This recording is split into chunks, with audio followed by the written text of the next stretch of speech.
तो दोस्तों आज हम जिस स्टोरी के बारे में बात करने वाले हैं उसका नाम है आइस एज, जो कि एक अजीब लेकिन फैसिनेटिंग स्टोरी है जिसमें गेल और रॉब जो कि एक कपल होते हैं वो अपने नए अपार्टमेंट में शिफ्ट हो रहे होते हैं, जिसमें इसी दौरान रॉब का नज़र वहाँ रखा एक पुराने फ्रीजर की तरफ जाता है जो कि रॉब को बहुत पसंद आता है क्योंकि वैसा फ्रीजर कई सालों पहले बनना बंद हो चुका होता है। इसलिए वो इसके बारे में गेल को भी बताता है, लेकिन गेल को उस पर उतना इंटरेस्ट नहीं होता, जिसके वजह से रॉब थोड़ा मायूस हो जाता है। इसलिए रॉब को मायूस होता देख गेल उस टाइम को एंजॉय करने के लिए एक बहाना बनाती है और वाइन पीने की बात करती है, जिसके लिए गेल के कहने पर रॉब उसी फ्रीजर से वाइन को एंजॉय करने के लिए बर्फ लेकर आता है। लेकिन उस बर्फ के टुकड़े में रॉब को कुछ अजीब दिखता है, जिसको गौर से देखने पर रॉब और गेल को उसमें एक मरा हुआ मेमथ दिखता है जिसमें कई सारे भाले लगे हुए होते हैं, जिसको देखकर गेल और रॉब को कुछ भी समझ में नहीं आता। इसलिए गेल ये देखने के लिए फ्रीजर फिर से खोलती है कि उसमें और मेमथ है या नहीं, पर नहीं, गेल को उसमें कोई मेमथ नहीं मिलता, बल्कि उसमें गेल को एक पूरा ह्यूमन सिविलाइजेशन मिलता है जो कि अपने गांव को बनाने में लगे होते हैं, जिसको देखकर गेल और रॉब शॉक तो होते हैं, लेकिन गेल को वो सब देखकर थोड़ा अजीब भी लगता है क्योंकि वो सिविलाइजेशन मेडिवल के टाइम पीरियड का होता है, जबकि मेमथ न्यूलिथिक पीरियड के दौरान ही विलुप्त हो चुके होते हैं, जिसके वजह से मेमथ का उनको मिलना वहाँ के टाइम पीरियड के हिसाब से थोड़ा अजीब था।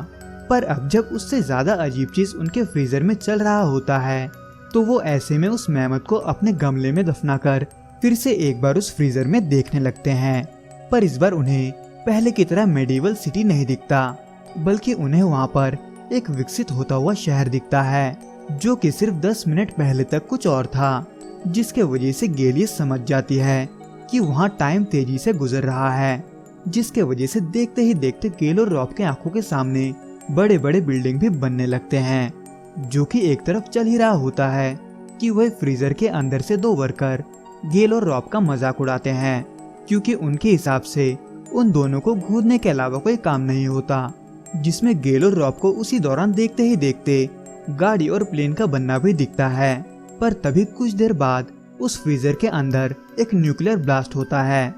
यानी कि उस फ्रीजर के अंदर जंग शुरू हो जाता है, जिसके वजह से रॉब को उन लोगों के लिए बहुत टेंशन होता है और 1 घंटे तक ये सोचता रहता है कि वो लोग उस जंग के बाद बचे भी होंगे या नहीं। इसलिए वो एक बार फिर से गेल के साथ उस फ्रीजर में देखता है, जिसको देखते ही रॉब खुश हो जाता है क्योंकि ना सिर्फ वो सब बच गए थे, बल्कि उन सभी ने एक बहुत ही एडवांस शहर बनाया था जिसमें गाड़ी भी उड़ता हुआ दिखाई देता है, जो कि देखते ही देखते और भी एडवांस शहर बन जाता है और टाइम के साथ साथ बदलता रहता है, जिसमें एक मोड़ ऐसा भी आता है जब सब कुछ एक अजीब लेकिन चमकदार ब्लास्ट के बाद गायब हो जाता है। इसलिए रॉब और गेल एक बार फिर से उदास हो जाते हैं, खास करके रॉब। पर अब जब वो सभी फ्रीजर से जा चुके होते हैं तो रॉब ऐसे में उस फ्रीजर के पावर को ही बंद कर देता है और ऐसा करके सोने चला जाता है। पर उसकी अगली सुबह वो दोनों अब भी उस फ्रीजर के बारे में सोचना नहीं छोड़ते, इसलिए वो दोनों ही बेताब होकर उस फ्रीजर को एक बार फिर से देखने जाते हैं, इस उम्मीद में कि शायद वो सब वापस आ गए हो। लेकिन ऐसा नहीं होता क्योंकि वो दोनों ये देखते हैं कि वहाँ फिलहाल डायनासोर का टाइम पीरियड चल रहा है,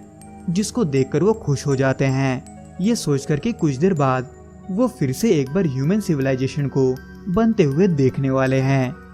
तो दोस्तों इस वीडियो में बस इतना ही। मैं आपसे फिर मिलूंगा कुछ नए और इंटरेस्टिंग स्टोरीज के साथ। अगर आपको ये वीडियो पसंद आए तो प्लीज लाइक, शेयर और सब्सक्राइब करना ना भूलें। Till then good bye and be safe.